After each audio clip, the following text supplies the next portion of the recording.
Yan. Ngayong araw na ito ay sasamahan namin sa school si Bunso dahil meron silang practice ng graduation. Yan, mabilisan. Kasi anong petsa na? 9 daw dapat nandoon.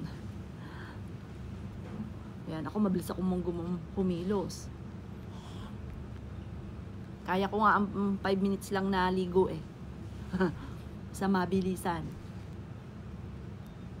Yan, mahilamusan lang habang naliligo ang si daddy.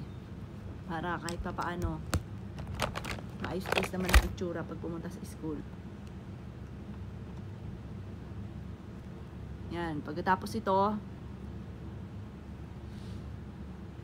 siguro mabilis lang naman yun. Tapos, ang dami kong gagawing ritual. Pagtapos, basa tayo ng tarot card. May video tayo. Yan, gabi na yan. Gabi na yan bago yan matapos.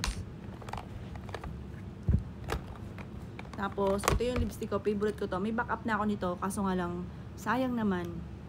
Tayo mga nanay, mapanghinayang tayo sa ganyan eh. Kung kaya pandututin niya, susundutin ko pa nga ito ng ano eh, ng tiyane.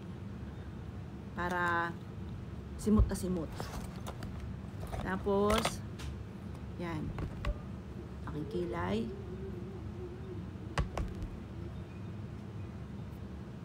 Yan, medyo na ano na yung kilay ko.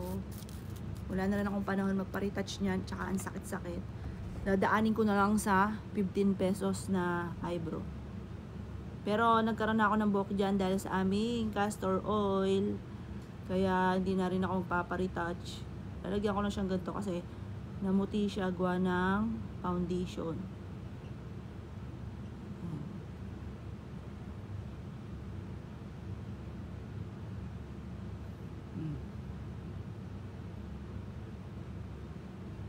Gato-gato kasi medyo matara yung dating.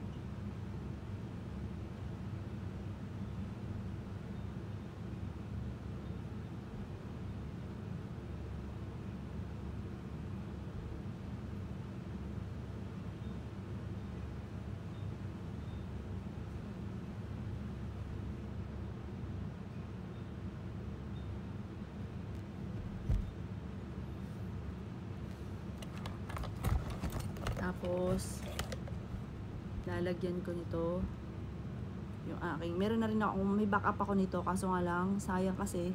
Kaya hindi ko pa siya tinatapon kasi may nasisimot pa sa kanya.